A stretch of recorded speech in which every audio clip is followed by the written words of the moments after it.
This is the right one, right? Great read and a great throw. And once again, good protection for Clayton Tune, and he puts the ball All right, you guys are hot. on the spot. Innovative Network with the call last week. That was game one as they squeaked by the Denver Broncos. And now we turn our attention as Cardinal fans to game two against the Kansas City Chiefs.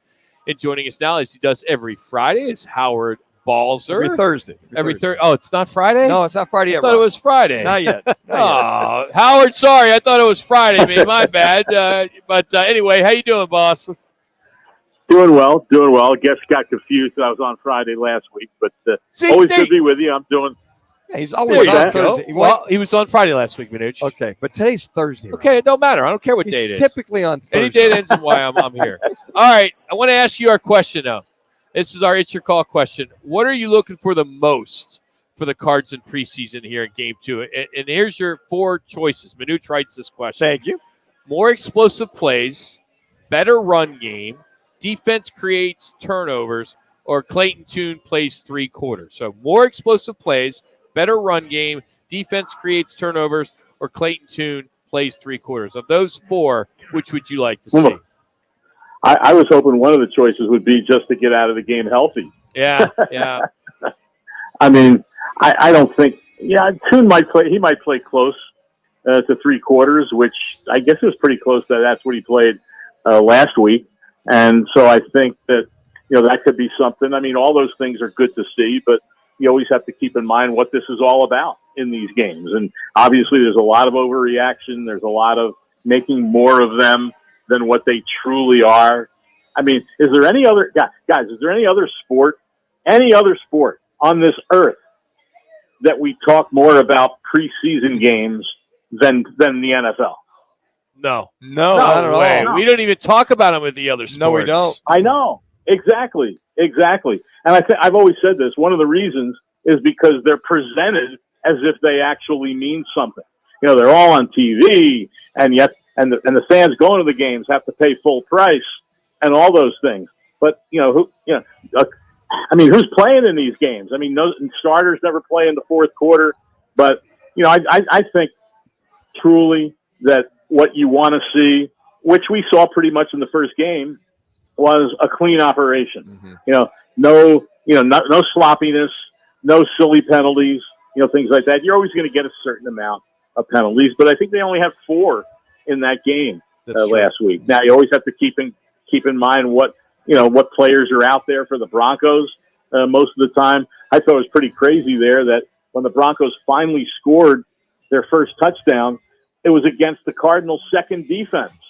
And so, that's one thing that always has to be kept in mind. But like I said, I think getting out of these games healthy is the biggest thing that any team wants. And we see these injuries all over the league, and some of them pretty serious. And so far, knock on wood, the Cardinals, for the most part have been able to, during preseason and the first game, have been able to escape most of that. Well, there's one guy on the other sideline named Mandy Reid that doesn't worry about the injuries like he did in Philadelphia. And with the Chiefs, he's going to have his guys play a good half, whether Mahomes plays or not. But I think that's that thinking that creates championships. When you look at his record, some of the other guys that play aren't too concerned about the injuries per se. Now, they may have more depth, but that's kind of a winning formula. I'm wondering if Jonathan Gannon's going to try to match that for a half against his starters for a half.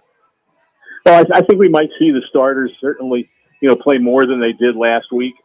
And whether that's Colt McCoy or not, it might not be him. But I'm sure we're not going to see James Conner very much in this game. But we certainly could see the offensive line out there for longer than they were last week. On defense, a lot of the starters weren't out there for a very long time. And, of course, some didn't, like Buda Baker, didn't play at all. And so, that's the way Andy Reid rolls. He's one of the few really, who does it that way. But, that's the way he does things. But of course, one of the reasons they're winning championships is because that quarterback under center that they have. And, I don't know how much all of this truly matters, but he does want to get, a certain amount of those guys work. And so I think we'll see more, like I said, of a lot of the starters, than we did in last week's game. When you take a look at everything that has taken place so far in camp, and you've been there, and you've been to the preseason game as well. What stands out to you as the best positive that you have seen so far, and then also the worst negative? Well, I think the best positive is just, kind of a continuation of that, clean operation of the way they're going about things. And, they're playing, even in practice, not every day is a high energy practice. And that's one thing that Jonathan Gannon has done is he's traded off. One day you have a high energy practice and the next day it's a little more low key, but it sure looks like, the players are doing the things that they're asked and not being sloppy. And I think, that's one of the things, one of the things we've seen. I'm trying to think what would be a negative. I haven't seen a whole lot negative really. Okay. And it's, they're, the first unit obviously practices a lot during practice. We're going to see, a lot of the first unit next week when they practice for 2 days in Minnesota against the Vikings. And that ends up a lot of times being almost better work a lot of times than the games themselves, because, that's when you can have as long as you don't get guys getting into fights, you can have, a controlled environment where a lot of those starters are getting good work against the other starters, and you're not mixing and matching as much as you see in the games. And that's because the coaches control it. And they say, hey, our starters are going to be out there, your starters, are out there. And so that like I said, that a lot of times that's better work than and better evaluation that you can get from the games themselves.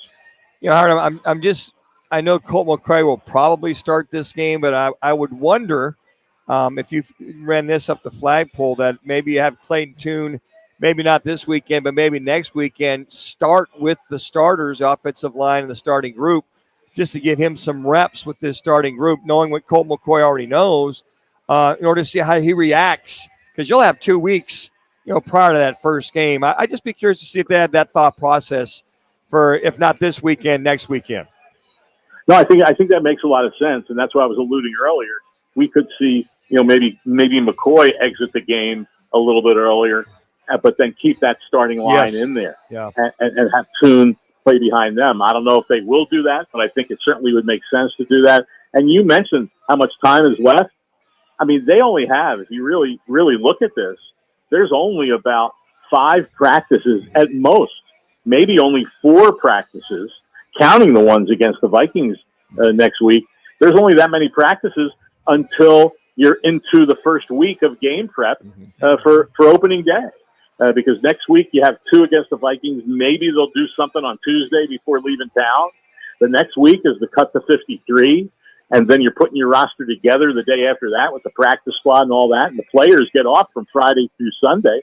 So you 3 minutes practice that week. So there's not a lot of practice time between now and the regular season. So that's what makes, to a larger degree, the game a little more important. And of course, those practices against the Vikings next week. And so like I said, I think it's a good point. I think they would like to get some playing time for Tune in there with the starters. And I think that's one of the interesting things is he going to be the backup to Colt McCoy when the season opens, or will they go with a little more experienced guy in David Blau? I mean, because we know Colt McCoy has had some injuries in the past. So, that's going to be an interesting decision that this team makes. On the defensive side of the ball, there was so much talk, and rightfully so, 2 minutes. Zaven Collins and Isaiah Simmons. Once again, Howard, give us what you have seen with those 2 people now playing a little bit of different position, especially Isaiah Simmons, where he is right now, and then Zaven Collins. Yeah, well, Simmons did play a certain amount, of safety, last year, and he worked a lot with the safety in practice, even during the regular season. But now it's pretty much mostly there, and so that's an adjustment for him. And Collins going to the outside, he looks pretty good in practice. But again, it's only practice, and in the games when you get out there, they're unscouted looks. You're just working on the things that you're doing. You're not preparing for the opponent like you will in the regular season. But, those are both talented players, and you would expect them to play at a pretty real good level, especially as they get more 1 minute. 1 minute. with this defense and are out there just playing as opposed to thinking. And so I think they're making progress, but it's really going to start flying, obviously, when the season begins on September 10th in Washington. Howard, one game is down in preseason there at State Farm Stadium. You got new uniforms, a lot of changes. The food, any different in press box? Everything the same? No, it was pretty much the same. Pretty nice layout, pretty nice spread, and the Cardinals. That's one thing they do. So yeah, there's it's always a pretty good meal when you get there, and so nothing has changed along those lines. Okay. Nothing extravagant, but certainly no cutbacks either. So, but of course, I know how much listeners love having the media talk about the food. Free food. That we're Free eating. food. That's us. Yep, absolutely. But hey, it's just us four just hanging out. That's it. So, Howard, thank you, buddy, as always. Appreciate it. All right, guys, take care. Hey, Howard's got stories up all the time at Go PHNX. Check it out. You can follow him on Twitter at HBalzer721. Howard Balzer